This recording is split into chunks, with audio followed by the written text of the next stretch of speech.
Hey, Fitzy here, back at it again with another one.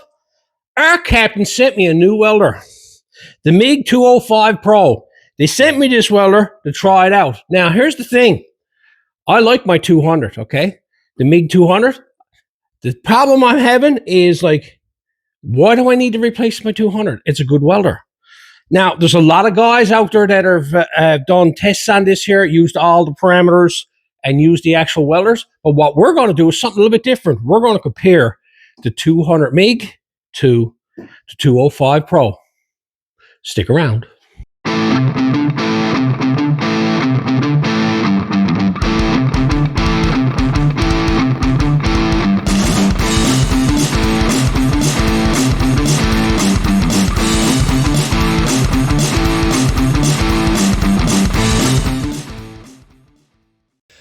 Okay, here's everything that comes with the machine when you buy it. This welder is a multi-process welder. It can MIG, flux core, lift TIG, and it can also stick. The 200 could do the same thing. This machine here has more power. Over here, you can see what comes with the machine itself, okay? We come with the lead, comes with a roll of wire, a number of extra wheels, different sizes, one nozzle, and a couple of more tips. Comes with the hose and the gauge, which is a nice feature, a ground clamp, and it comes with an extra liner, which is interesting because the other machine never came with that. And I think this one here is set up so you can actually weld aluminum. So you can put aluminum directly in the machine and run it through the nozzle. And all you gotta do is just change the liner itself, because you can't run the same liner that you runs wire as aluminum, okay? Comes with a nice cover, and it comes with the arc welding lead. Now, the outlet on this one here is a bit different than the 200. This one here is full-time 220, that the plug itself is, but it comes with an adapter that you can plug into it to bring it down to 110. Next, let's compare two machines and everything about them, okay? The MIG 200 Pro is an actual smaller machine, okay? Yes. It is also a lighter machine. You can tell by the size of the two of them, that is a smaller machine. On the front of the machine, you can see the hookup, how nice and beefy it is. And this one over here, the design of them, okay? Next thing I noticed was the little feature, the ground cable, okay? When you lay the ground cable there, this here is the same as the one that comes with the other one, okay? But the biggest difference I noticed is the ground cable is bigger, okay? The new machine, the 205, has a bigger ground cable than the 200. Next thing, the plug. This is a 110 coming out of the back of the machine. This one's 220. The actual cables, the one on the 205 is bigger than the one on the 200. Now the wand itself, I was given an upgrade for this machine here. So this is the one that I have with it. It came with a blue one, which wasn't as nice as the one that I have here, okay? And when I changed it over, they sent me a new one, and I hooked it up to this one here. But over here, a couple of features that I like about this one here is that the news gun that they sell, that comes with the 205, has this swivel right here. And I can tell you from years of experience, I broke these off here, and you know, I've had to have tape on them and tape them up. My miller is all taped up here, my old miller machine, because this here let go, broke off. This is a really cool feature here. It's got like a swivel ball here. Not only there, it's got a swivel ball up here as well. Okay, I got two of them plugged in here. I have the adapter gone from 220 down to 110, and I got two of them plugged in here into the bench. First thing I noticed was the fans in both of them. They're much the same. I find the fans are really loud in the machines. I wouldn't say really loud, but I was kind of hoping that that one would have been a quieter machine. So the fans are pretty well the same on both of them. Now the display on the 205 Pro looks to be much the same. It has one less dial than it does the MIG 200. But there's a couple of features on this one here that I find are quite interesting, is that you got a push mode on them. Okay, you can change settings by pressing on them. And you also got a setting where you can change the dial on both sides. Wire speed and voltage, that's what I like to see. MIG, you got TIG, change all your modes on it. It's the same setup as what the 200 has. That's the same. You can actually do 2T, 4T, and spot, which is the same as the 200. Now, a lot of the options are the same as the MiG 200. You've got the synergy mode where you can actually do it manually, or you can set it up so that it'll actually find itself. It automatically finds it. So if you're a newbie and you want to get started on it, the machine will actually set it up for you. But I prefer to use the manual mode, and I can set up everything that I want to put in it myself. I can change my parameters. It has a lot of options. You can go through it all there. I'm not one for knowing all the definitions of everything. I got to figure out now what one I needs to use. Now, I'm not going to get into it because I don't know too much about it, but there is a lot more modes on this machine when you compress these here as well, okay? This has more options to adjust than the MiG 200. One little neat feature that the MiG 200 Pro has,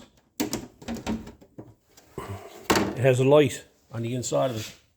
So when you're adding wire, changing your wire, you can actually see what you're doing. It's neat. And here's all your layouts here. You can actually go through it and find out what you're running and pick out your gauge wire, your wire size, your gas flow rates. The MiG 200 Pro has a lot of new options. There's a lot of things on it that is better than the actual MiG 200. Though this is a fantastic machine. I've used it now for over a year, and I think it serves me very well. The upgrades on it are fantastic and great for a lot of people. To me, this here still has plenty of what I needed to do. But if you're looking for a lot more options, this will be the machine for you. The booklet that comes with the 205 is very well detailed. And for fellas like me, got lots of pictures. Another thing I noticed in the two machines was the nozzles. The nozzle on the 200 just slips on, while the MiG 205 unscrews. This is the way I used to have my machines years ago. And I'm wondering now if the tips off of this will fit this machine. See, they looks to be the same. Yes, they looks to be the same. I've been getting used to this setup here, and I kind of like it. It's easy to clean, because when you get dirt on the top of it, you pull it off on the old machine. The screw-on one, yeah. The problem I don't like about the screw-on ones is that the liner on the inside slides up inside the machine over time, and what ends up happening is when you put this on, eventually it'll start doing this to you, over-exaggerating it, okay? That was the issue I have always had with the screw-on ones. And I've had this one here now, well over a year, and I think I had 2 tips on it, and it always stays in its position. I just find that is good. The biggest problem you're going to have with these is the actual wire comes loose, and it's hard to get it on at times, okay? This machine came with a 0.06 wheel in it. Okay, now 0.06 is 023 wire. Now, you cannot get, when you buy a machine now, this machine here does not come with a 0.06 or 023 wheel in it, or tips, okay? Does not come with the machine. This is a flaw, and I don't know why Arccaptain has done it, okay? They've gone up in size, in terms of they're gone up to 40 now on these 0.40. I've been a welder welding sheet metal for a long time. I see these welders here now, I think of hobbyists. Guys out in their garage, playing with their pickups and their Volkswagen Beetles and their, their Chevelles and their Mustangs. And I don't see a need for 0.40, okay? I don't know why they've gone and done it. To me, the most popular wire size for anybody that's a hobbyist is 0.023, for the simple reason most of the people that are buying these welders is they want to start repairing rust on their cars. That's on my channel. There's a lot of guys out there that are turning around and all he wants to do is make trailers and build structural stuff. But still, 0.35 would be plenty for that. I don't know what you're going to get into, if you're expecting to go welding up tractor trailer frames, okay? They need actual 0.40. You can do it with 0.35, not a problem. And to me, I feel that Arccaptain should bring back the 023.6 wheel. I don't know why they eliminated it. They figures that we can go ahead and use 0.30. That's fine. You can use that for sheet metal. That's what I'm saying or saying. If anybody's followed my channel, You can go back and you can find where I was using 030 for about 3 months. And towards the end of it, I was, it was getting on my nerves. And I finally went up and bought a new roll and put a new roll of 023 in the machine. And it was like night and day. All I use it for is sheet metal, okay? I do a bit of heavier chassis work and stuff like that, framework of that, and I'll change it out and probably put a larger wire in it. But my go-to wire for doing any type of body work is 023 when it comes to MIG wire, okay? I just want to put that out there because our captain's going to see this video, and I just want to let them know these machines are fantastic. I love the machines. It's just that I feel you should bring it back. I had a friend of mine buy one of these machines, and when he got it, it never came with the wheels because they even changed it on the 200. Later on, you couldn't, when you bought the 200, the wheels weren't available for that. If anything, I would like to know where you could buy the wheels. The tips are a joke. You can go to Harbor Freight, Princess Auto, them places, and you can buy the replacement tips. That's where I get all my consumables for these machines, for the tips and stuff like that.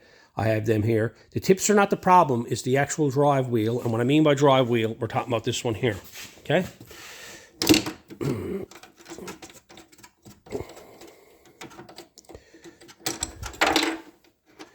This drive wheel here. Now this one here has 0.9 in it and a 0.8, okay? That's what's on them. So this here is set up for 035 wire and 030 wire, okay? So this here now comes with a roll of 035. It just seems like they're gone up in the wire size is so big. And I just find that this one here now, I'm going to have to go over to my other machine and see if I can find another wheel that I can change this on. Now these here, I don't know if you could just buy these separately. This is the key, okay, that I would like changed back. I would like to have the option of be able to get a 0.06 wheel for the machine. So the machine comes set up with this one here. It was a 0.9 and a 0.8, okay? It also comes with 3 of these as well. Now, these 2 here are for flux core. They are there. They're a 0.8 and a 0.9, a 0.9, and a 1.0, okay? That's for them there. Now, and it also comes with a one for aluminum, okay? This one here, which is a 0.8 and a 0.9. Now, there is no 0.6 in amongst all this here. Going through my nozzle extra ones here, I think this one came with the other machine, so I do have one here, a 0.06, so I'm going to set the machine up with that there and put a roll of 023 wire in the machine. Tips itself, like I went to Princess Auto and picked them up. These are just the 023 from Princess Auto, and they will screw into them guns, okay? So that is not the issue. These are the things I like to find out where you can buy these separately, because it won't be a problem. Then you can just, when you buy a new machine, just order them in. But I seriously feel that they should come with the machine when you buy them, because I'm at this 30 years, and every time I bought a machine, it was always set up for 023 or 030, okay? They were the 2 popular ones for automotive. The larger ones are for structural, okay? Big, heavy stuff, welding up big stuff. Now, this is the roll of wire that comes with the machine, and I'm replacing it with a roll of 023 wire, because that's what I want in the machine, and I usually buy the big roll because I go through a lot of it. I'm here comparing the mounting process on both machines, okay? I'm really analysing this, and the little details I really like, okay? This is what I'm getting at. This is the older machine. Very easy to replace. It comes with a large guide on the inside for this here to fall into. And it's just easy to put on. You got to take all that off to put the small rolls on. Then that's in place if you're using large rolls. This here just spins on. That's fine. Now, this machine over here, it can take the large roll. But I find this here, a little bit annoying. Okay? Pieces will be lost. This comes off. That falls off like that. There's no guide wheel on that here. This has the ride on the inside here. This is basically set up for small rolls of wire, okay? It's not set up for the big rolls. There is no lock on the inside to lock the wheel. This is a feature I don't like about the new machine, okay? I'm not being biased here to go around and say how wonderful all this stuff is. If I see something I don't like, I'm going to point it out. I've been using this stuff a long time, And it's annoying when you run out of wire and then you got to go put another roll on. This can be annoying, okay? Not to have no wheel. Now, if you're using small rolls, perfect. But I'm a guy who uses the large rolls because I do a lot of welding. I want to use this machine a lot. So I got to turn around and put this on here, try to line it up on the inside. It's not going to stay there. I got to take 2 hands to hold it up in place and to screw it on. This one over here, I can unscrew that. This will slide off. This will slide on. Okay, that's it. This wheel here got a nut on the inside here. I can unbolt that to take that off to run the small wheel.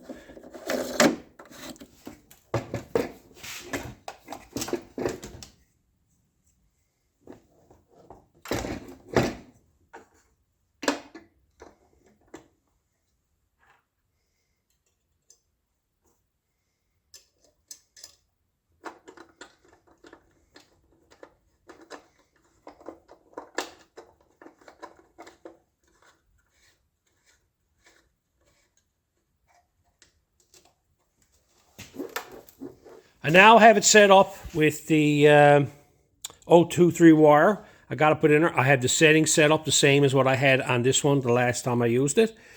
There's another feature on this machine that they talk about, and it is you can actually get an app where you can actually program this machine into your phone and you can adjust it from your phone, okay? Honestly, now I'm being upfront with everything what I think about these machines when they're being done. I'm not sugarcoating nothing. Why do you need an app to adjust that?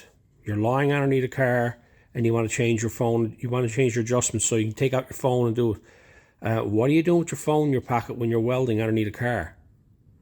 Or in a position like that? The lead, I'm only going to be... I could be totally wrong in on saying all this, but is my view on what I think it is. This is how far I'm going to be away from the machine, okay? I'm going to be this far away from the machine, so I got to use my phone to change the adjustments on that machine there, okay? And I got to have the phone on me in order to do it. And I don't like having electronics in my pocket when I'm using a machine that welds, okay? It, it could short out in your pocket. You can have sparks come down and you can, damage the item. Or worse, it might catch fire in your pocket, whatnot. So, I don't know. A lot of you tech guys might think it's the best thing in the world, but a guy like myself, I'm old, and I've been using welders a lot of years. I really don't see an advantage to it. Now, granted, I can tell you many a time I've been down underneath the car and wanted to change my settings on the thing and had to get up off the floor. But to me, that's just exercise.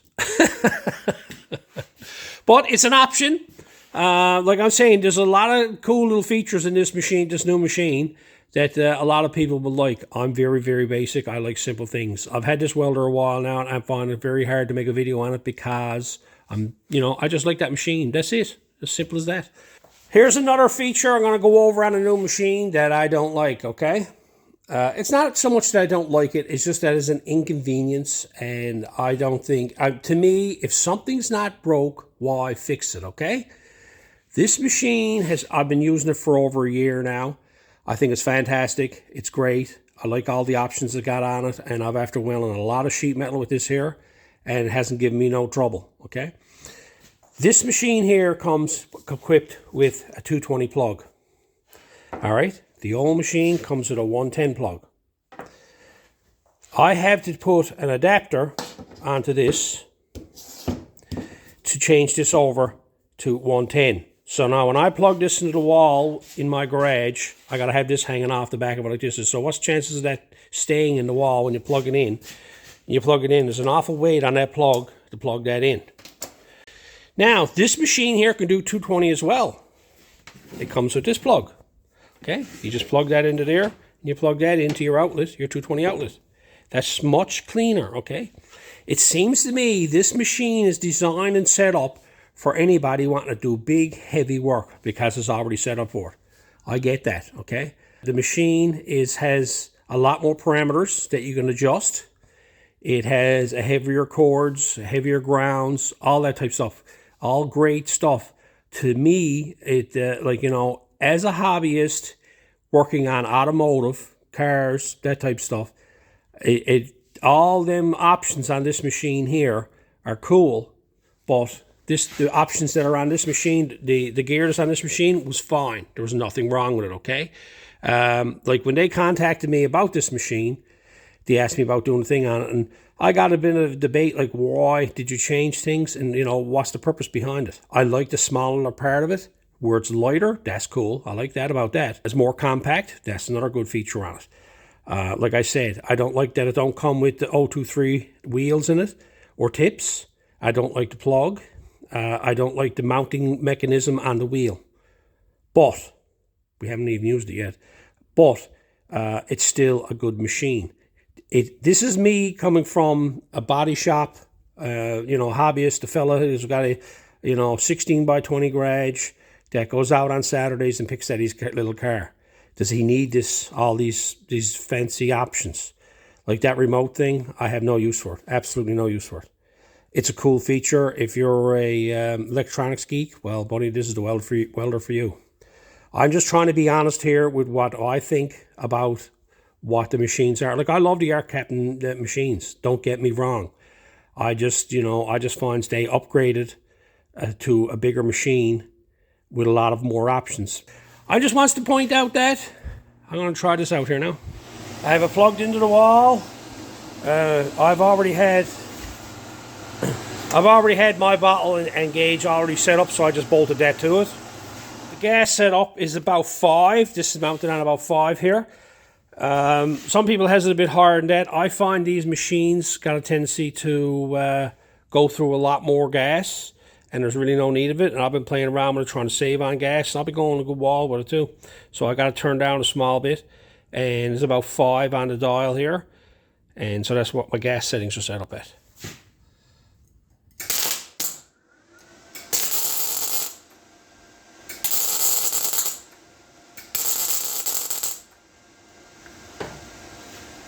I'm not liking that.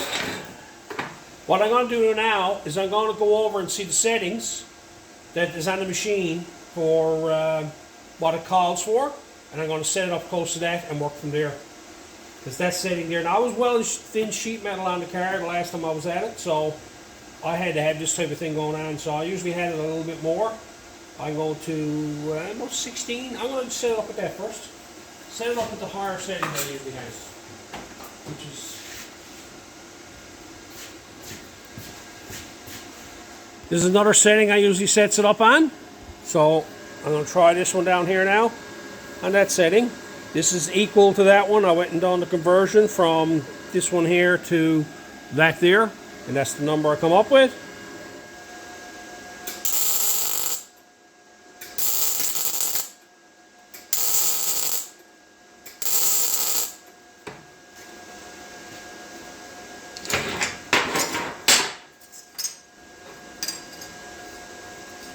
That's a lot better. Now I'm going to set it up on what the machine says for 18 gauge. Looking on the chart here, it says the voltage is 18.8 and the RPM is 372.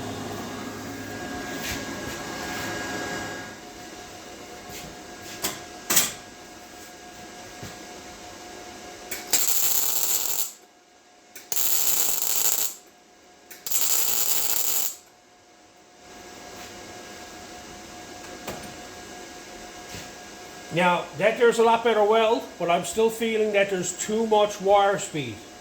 Okay? I'm going to turn the wire speed down and try it again. I have the wire speed turned down to 250 RPM.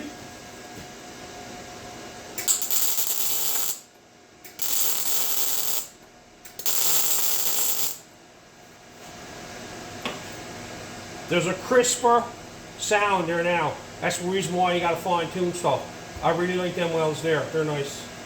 So it's good to actually start with the actual settings that are on the charts here. They're pretty good on this one. And just fine tune it from there.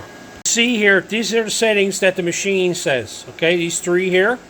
That's where I started off. And then I went and fine tuned it and turned my wire speed down. And I found it laid down better. Right. it laid down nicer and the penetration was even better again, right? But that's like saying you got to fine tune it. I like to have a crisp sound to it. Always like having more heat. Okay, you can see the way I played around with this here. That was for the thinner metal that I had to weld earlier the week. That was the setting I had the other machine on.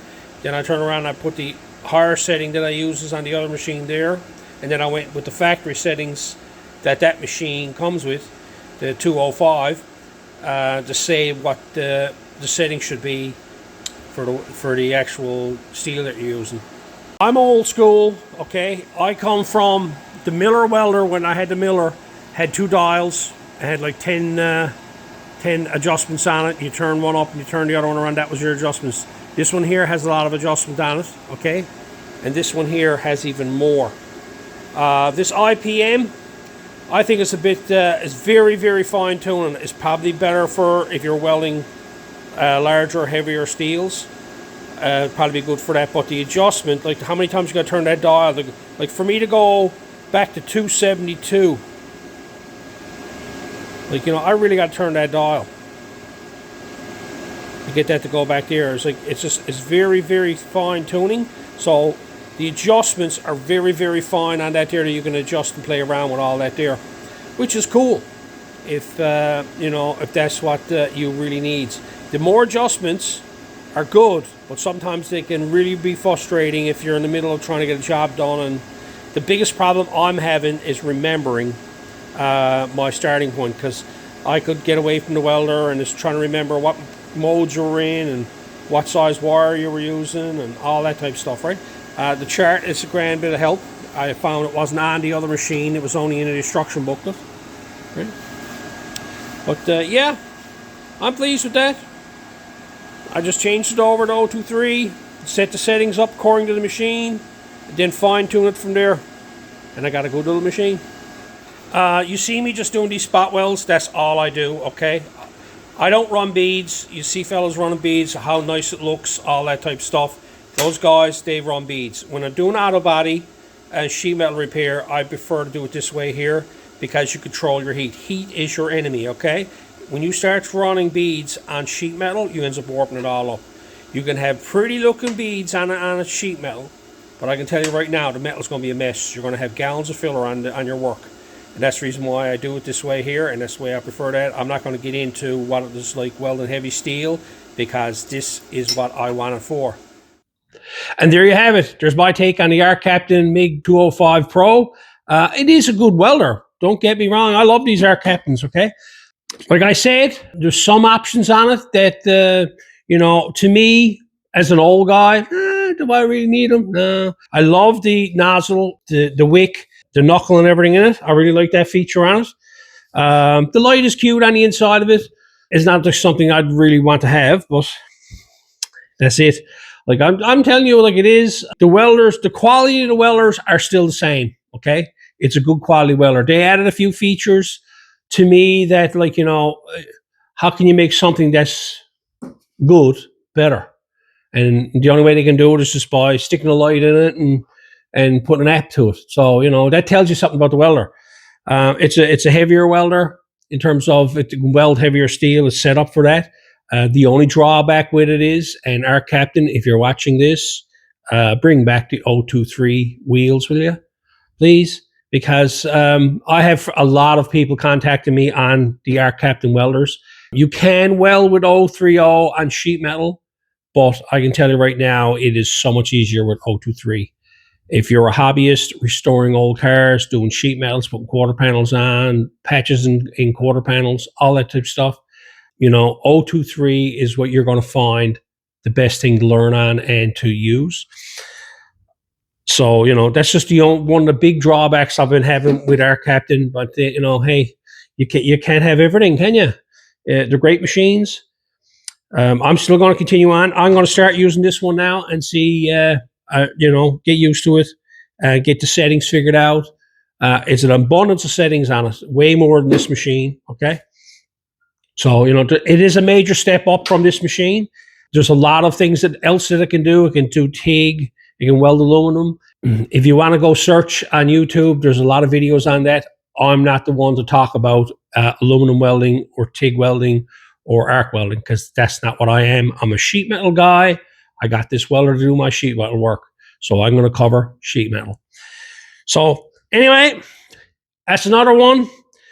The Arccaptain Mig 205 Pro is a good machine overall. Anyway, I'm going to leave this one here. I hope the tips were good, and until next time.